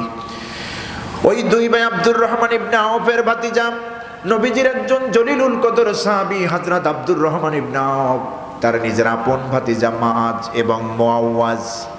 এই 2 ভাই শুনেছেন আবু জেহেল বদরে ঢুকে গেছে, নবীজির সঙ্গে যুদ্ধে লড়বে, ইসলামের বিরুদ্ধে যুদ্ধ করবে আবু জেহেল সদল বল সহ। ওই মাআজ এবং মুআওয়াজ নবীজির কাছে চলে গেলেন, অনুমতির জন্য প্রার্থনা করলেন, ইয়া রাসূলুল্লাহ, আমরা এসেছি আপনার কাছে, অনুমতি চাই। আপনার সঙ্গে আপনার সাহাবীরা ময়দানে নামবেন, আবু জেহেলের বিরুদ্ধে, কাফেরদের বিরুদ্ধে ইসলামের জন্য লড়াই করবেন, আমরাও নামবো আপনার সঙ্গে, আমাদেরকে পারমিশন দেন। নবীজি বললেন, ও আমার কিশোর সাহাবীরা, শোনো, তোমাদের বয়স হয় নাই, বডি ফিটনেস হয় নাই, আকারে তোমরা ছোট, তোমাদের শরীরে শক্তি নাই, এই যুদ্ধে তোমাদের যাইয়া কাম নাই, যাওয়ার দরকার নাই। নবীজি পারমিশন দিচ্ছেন না। খুব বেশি রিকোয়েস্ট করার কারণে হযরতে মাআজকে পারমিশন দিলেন, বড়জনকে দিলেন, মুআওয়াজকে দিলেন না। ওই 2 ভাই যখন ময়দান ছেড়ে, রাসূলুল্লাহর দরবার ছেড়ে যখন বাড়ির দিকে রওনা দিলেন, নবীজির দরবার থেকে আলাদা হলেন, বাইরে এসে হযরতে মুআওয়াজ ছোট ভাই বড় ভাই মাছকে বলতেছেন, কলিজার ভাই মাছ, তোমার নসিব কত ভালো, রাসূলুল্লাহ তোমাকে বদর জান্নাতে যাবা, আমি তোমার সঙ্গে জান্নাতে যেতে চাই, রাসূলুল্লাহর সঙ্গে জান্নাতে যেতে চাই, এই যুদ্ধে আমি শরীক হতে চাই। ভাই চলো না একটু কৌশল করে আমার জন্য তুমি অনুমতির ব্যবস্থা করে দাও রাসূলুল্লাহর দরবারে। হযরতে মুআওয়াজকে নিয়ে আবার গেলেন নবীজির কাছে, বললেন ইয়া রাসূলুল্লাহ আপনি মুআওয়াজকে অনুমতি দেন। নবীজি বলছেন মুআওয়াজকে অনুমতি দেওয়া যাবে না, সে ছোট মানুষ। হযরতে মুআওয়াজ বলছেন ইয়া রাসূলুল্লাহ আমার শরীরে প্রচন্ড শক্তি আছে, কাফেরদের বিরুদ্ধে লড়াই করার মতো শক্তি আল্লাহ পাক আমাকে দিয়েছে, প্রয়োজন বলে আপনি আমার শক্তির পরীক্ষা নেন। নবীজি বললেন আচ্ছা একটু পরীক্ষা দাও তাহলে, দুই ভাই একটু কুস্তি নড়ো, একটু শক্তি প্রয়োগ করো। হযরতে মুআজ এবং মুআওয়াজ কুস্তি নড়লেন। স্বাভাবিকভাবে বড় ভাইয়ের সঙ্গে ছোট ভাই পেরে ওঠার কথা নয়। মুআজ এবং মুআওয়াজ কুস্তি লড়লেন। হযরতে মুআওয়াজ নিচে পড়ে গেলেন, মুআজ উপরে। হযরতে মুআওয়াজ মুআজের কানের কানে আস্তে করে বলতেছে, ভাই মুআজ তুমি তো আমার বড় ভাই, আকারে বড়, বয়সে বড়, শক্তিতে বড়, কোনোদিন তোমার সঙ্গে সারাদিন এরকম যুদ্ধ করে পারবো না। কুস্তি লড়তে লড়তে যদি সন্ধ্যা হয়ে যায় তাও তোমার সঙ্গে আমি পেরে উঠবো না, এটা আমি জানি। কিন্তু তুমি আমার নবীর সামনে একটু অভিনয় করে দিও, একটু দেখায়া দিও নম্রতা, একটু শিথিলতা অবলম্বন করে দিও, তোমারে আমি ফের যখন ধরবো ইচ্ছা করে তুমি নিচে পড়ে গিয়া রসুলকে দেখায়া দিও আমি মুআওয়াজ, শক্তি আমার কম নয়, আমি মুআওয়াজ শক্তিশালী, আমারে তুমি উপরে, তোমার উপরে আমি থাকতে যেন পারি, তুমি এমনি করে ইচ্ছা করে নিচে পড়ে যেও। আমার বন্ধুগণ রাসূলুল্লাহ দুইজনের টেন্ডেন্সি দেখে আগ্রহ দেয়, দুইজনকে অনুমতি দিয়ে দিলেন। যুদ্ধ শুরু হবে। কাফির বেঈমানদের এমন হুঙ্কার, আমার নবীর সাহাবীরা নবীজির কাছে এসে বলছেন ইয়া রাসূলুল্লাহ আপনি কাফেরদের দিকে একটু তাকান, অবস্থাটা কি? নবীজি সঙ্গে সঙ্গে সেজদায় পড়ে গেলেন। বদরের প্রান্তরে, বদরের ময়দানে আল্লাহর কাছে সেজদায় উঠে গেলেন, দুহাত উঁচু করে আল্লাহ রাব্বুল আলামিনের কাছে সাহায্যের জন্য হাত পেতেছেন।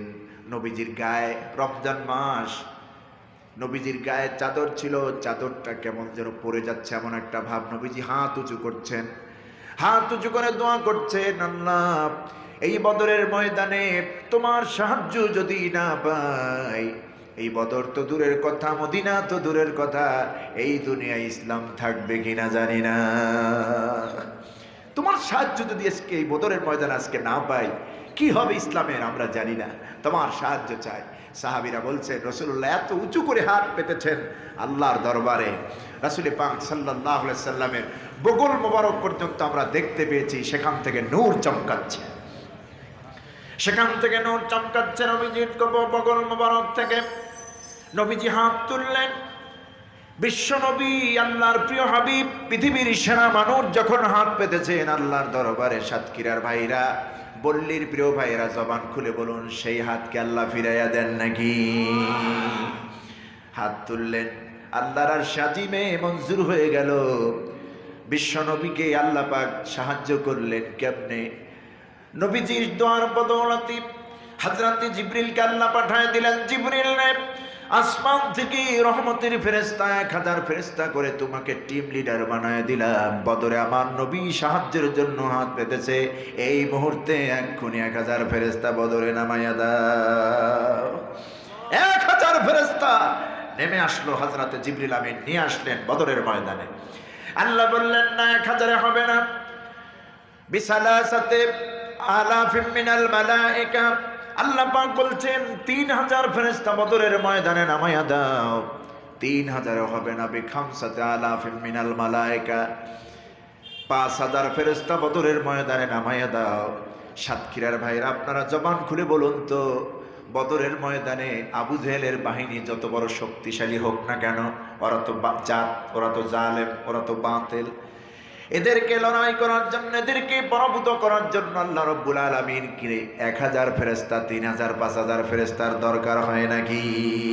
না, একজন ফেরেশতাই যথেষ্ট।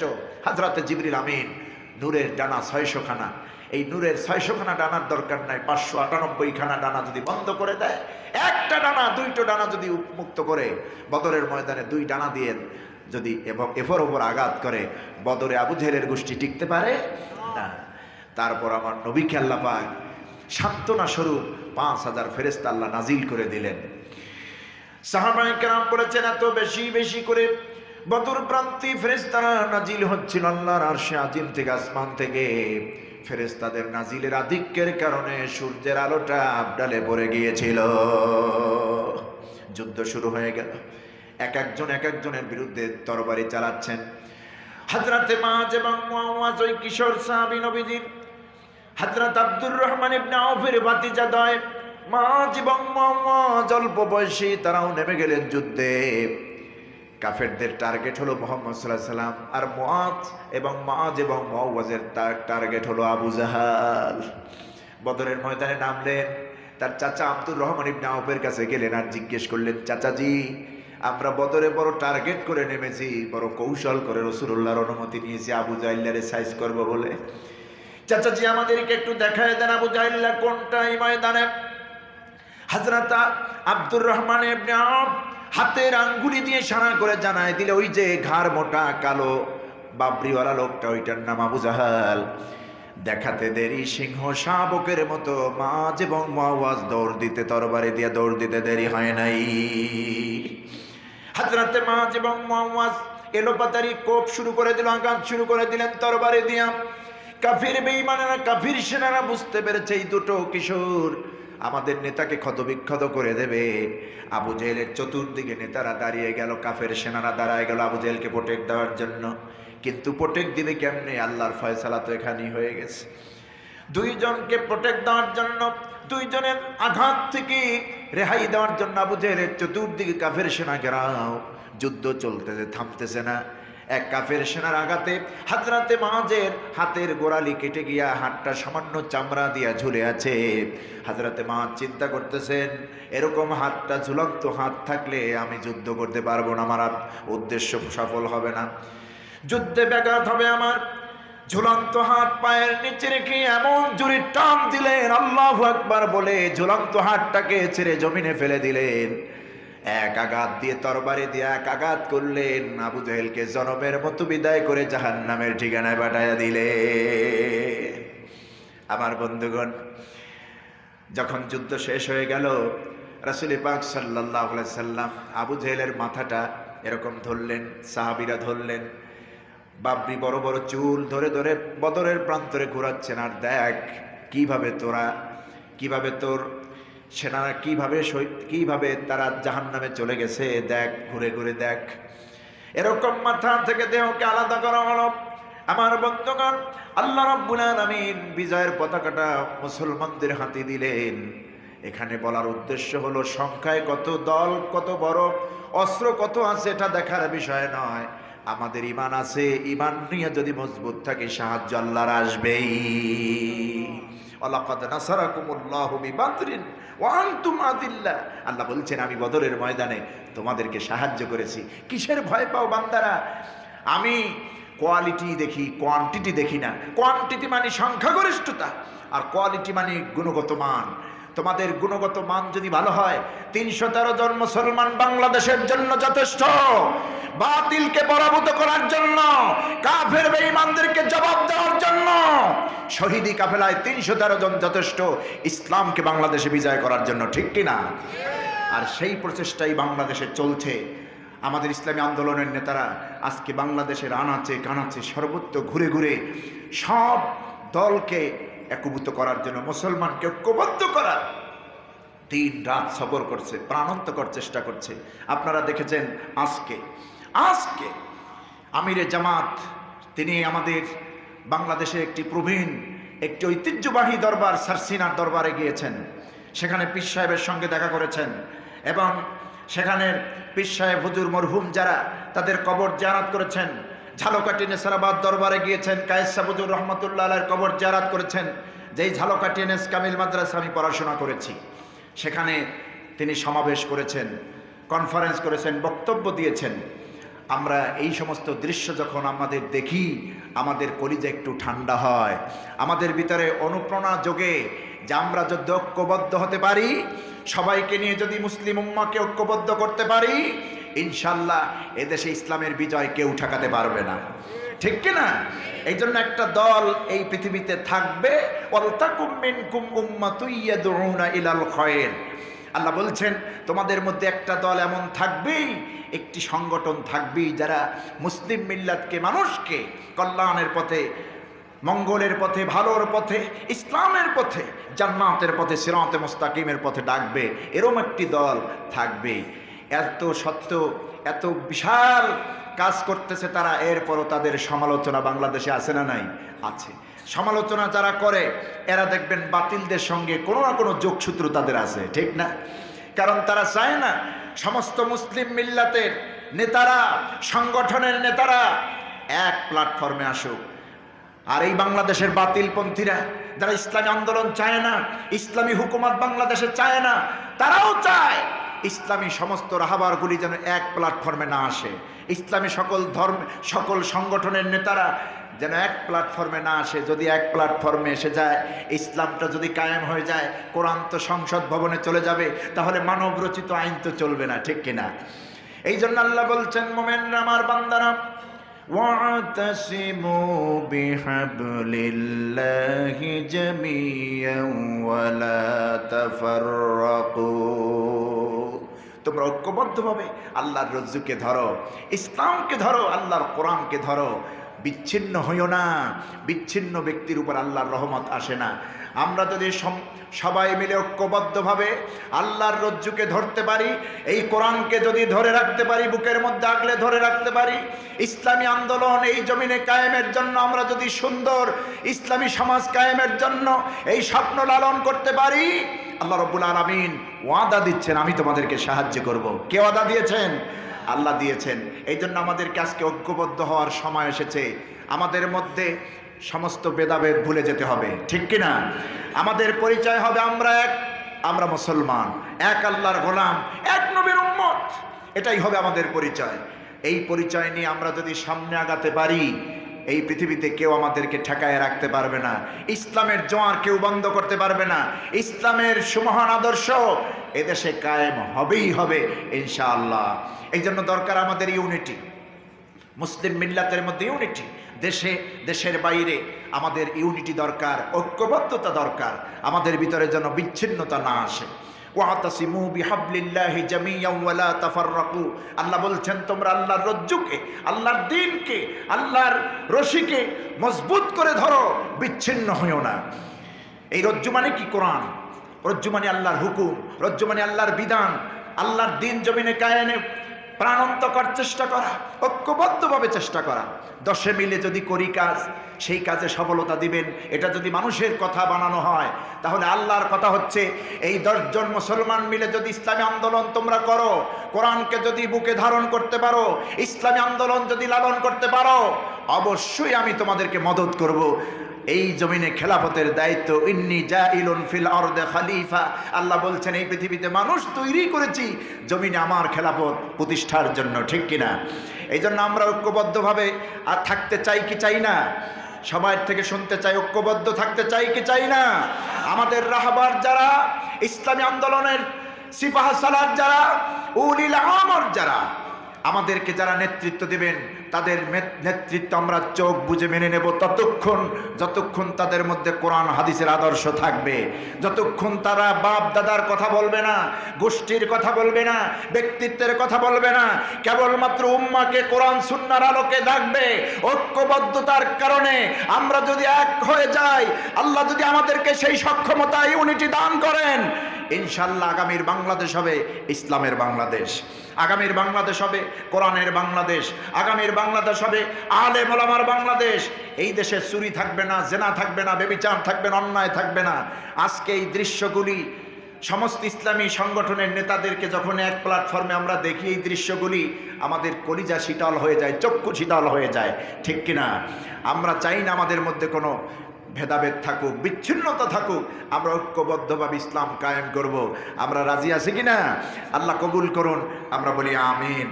আর শেষ পর্যায়ে আরেকটি কথা, সেটি হলো যে আল্লাহ বলছেন তোমরা পৃথক হইও না, তাদের মতো বিচ্ছিন্নতা অবলম্বনকারী হইও না। ওয়ালা তাকুনু কাল্লাযীনা তাফাররাকু, তাদের মতো হইও না যারা এই পৃথিবীতে মানুষের ভিতরে ফাটল ধরায়, বিচ্ছিন্নতা তৈরি করে, পৃথক করে মানুষকে। এইটা যদি করো, মিন বাদি মা জাআতহুমুল বায়্যিনাহ, সুস্পষ্ট বিধান আসার পরেও যারা মানুষের মধ্যে ঐক্যে ফাটল ধরায়, মানুষের মধ্যে বিভেদ সৃষ্টি করে, আল্লাহ বলছেন এরা এই সব নোংরা লোক, আর এদের জন্য ওয়াউলাইকা লাহুম আযাবুন আযীম, আমি আল্লাহ তাদের জন্য মহা শাস্তি রেখে দিয়েছি। নাউযুবিল্লাহ। সুতরাং মুনাফিকের স্থান নাই। আজকে সময় এসেছে সকল ইসলামী দল ঐক্যবদ্ধ হওয়ার, সমস্ত আলিয়া কওমিয়া যত ধরনের ফেরকা আছে এক হয়ে যাওয়ার। আমাদের মধ্যে কোনো দ্বন্দ্ব থাকবে না। আল্লাহর দ্বীন কায়েমে আমরা সবাই এক, ঠিক কিনা? আল্লাহর হুকুমত জমিনে কায়েমে আমরা সবাই ঐক্যবদ্ধ হয়ে ময়দানে থাকব। এটাই আমাদের চিন্তা, এটাই আমাদের প্রেরণা, এটাই আমাদের উদ্দেশ্য হবে বলে ইনশাআল্লাহ। যদি আমরা ঐক্যবদ্ধ হতে পারি, আমরা নিজেদের মধ্যে যদি ফেরকা সৃষ্টি না করি, ফিতনা সৃষ্টি না করি, ফাটল না ধরাই, বিজয়ের পতাকা আল্লাহ আমাদের হাতে তুলে দিবেন। ওয়ালাকাদ নাসারাকুমুল্লাহু বিবাদরিন ওয়া আনতুম আদিল্লাহ। আল্লাহ বলছেন সংখ্যায় যদি তোমরা কম হও, বদরের ময়দানে তোমরা ছিলে হীন, দুর্বল, সংখ্যায় কম, আমি তোমাদেরকে বিজয় দিয়েছি। সুতরাং তোমরা ঘাবড়ে যেও না, আল্লাহ তোমাদের সঙ্গে আছেন। আল্লাহ তাখাফু ওয়ালা তাহজানু ওয়া আবশিরু বিল জান্নাহ, তোমরা ভয় পেও না, শঙ্কিত হয়ো না। তোমাদের দলের লোক কম, অস্ত্র নাই, শক্তি নাই, এগুলি চিন্তা করো না, ময়দানে থাকো, তোমাদের জন্য আল্লাহর পক্ষ থেকে সাহায্য আসবে, জান্নাত থেকে তোমাদের জন্য সুসংবাদ দিবে জান্নাতি ফেরেশতারা। ওয়াবশিরু বিল জান্নাহ, যদি ইসলামের পক্ষে থেকে তোমাদের শহীদ হও, তোমরা যদি জীবনটা দিয়ে দাও, তাহলে তোমাদের জীবনটা আরো বেশি মূল্যবান, তোমরা জান্নাতের মেহমান হয়ে গেলে। সুবহানাল্লাহ। ওয়াবশিরু বিল জান্নাহ, তোমরা জান্নাতের সুসংবাদ গ্রহণ করো। এর থেকে বড় পাওনা উম্মতে মুহাম্মাদীর আর হতে পারে না, যাদেরকে আল্লাহ জান্নাতের সুসংবাদ দিয়েছেন। আল্লাতী কুনতুম তুআদুন, যেই জান্নাতের ওয়াদা তোমাদেরকে দেওয়া হয়েছে। আরেকটি মজার কথা, যারা আল্লাহর দ্বীন কায়েম করে জমিনে শহীদ হয়, আল্লাহর দ্বীনের জন্য যদি শহীদ হয়, কায়েম যদি দ্বীন নাও হয়, জমিনে যদি দ্বীন প্রতিষ্ঠা না হয়, আপনি যদি আল্লাহর দ্বীনের জন্য শহীদ হন, আল্লাহর কোরআনের জন্য, এই শহীদের আবদার বেহেশতের মধ্যে আল্লাহ সব রাখবেন। সমস্ত আবদারগুলি আল্লাহ শুনবেন, কবুল করবেন। যেমন আল্লাহ বলছেন, নাহনু আউলিয়াউকুম ফিল হায়াতিদ দুনিয়া ওয়া লাকুম ফিল আখিরাহ। আল্লাহ পাক বলছেন, ওয়া লাকুম ফিহা মা তাশতাহি আনফুসুকুম ওয়া লাকুম ফিহা মা তাদদাউন নুজুলাম মিন গফুরির রহিম। আল্লাহ বলছেন, নাহনু আউলিয়াউকুম ফিল হায়াতিদ দুনিয়া ওয়াল আখিরাহ, নিঃসন্দেহে আমরাই তোমাদের জন্য দুনিয়া এবং আখিরাতে তোমাদের বন্ধু। আর এমন জান্নাত তোমাদের জন্য রেখে দিয়েছি, ওয়ালাকুম ফিহা মা তাশতাহি আনফুসুকুম, তোমাদের ভিতর থেকে যে চাহিদাগুলি থাকবে জান্নাতে, সব চাহিদা তোমাদের পূরণ করে দেওয়া হবে। সেখানে তোমরা যা চাইবে সব দেওয়া হবে তোমাদেরকে। ওয়ালাকুম ফিহা মা তাদদাউন, এই আয়াতের ব্যাখ্যায় অসংখ্য মুফাসসির এ কথাই লিখেছেন, সেখানে দাবি পূরণ করা হবে জান্নাতীদের। একজন শহীদ গোলাম যখন আল্লাহর দরবারে দাঁড়ায় বলবেন, আল্লাহ আমি তো শহীদ হয়ে এসেছি, আমার স্ত্রী রেখে এসেছিলাম, আমার বাবা রেখে এসেছিলাম, আমার জোরের ভাই রেখেছিলাম, আমার কলিজার টুকরা সন্তানের মায়া আমি করি নাই, দ্বীনের জন্য, কোরআনের জন্য শহীদ হয়েছিলাম। তোমার দ্বীন কায়েমের আন্দোলন করতে গিয়ে আমি দুনিয়া থেকে বিদায় হয়েছি। রব্বুল আলামিন, এই জান্নাতে আমি একা থাকবো না, আমার সেই ভাই, আমার বোন, আমার পিতা, আমার মাতা, আমার স্ত্রী, আমার কলিজার টুকরা সন্তান কই, ওদেরকে নিয়ে আসো, একই জান্নাতে আমরা থাকবো। ওয়ালাকুম ফিহা মা তাদদাউন, সেদিন সেই জান্নাতেই বান্দাগুলি আল্লাহর কাছে যা চাইবে আল্লাহ সব দাবি পূরণ করে দিবেন। সুবহানাল্লাহ। সাতক্ষীরার ভাইরা আমরা রাজি আছি না?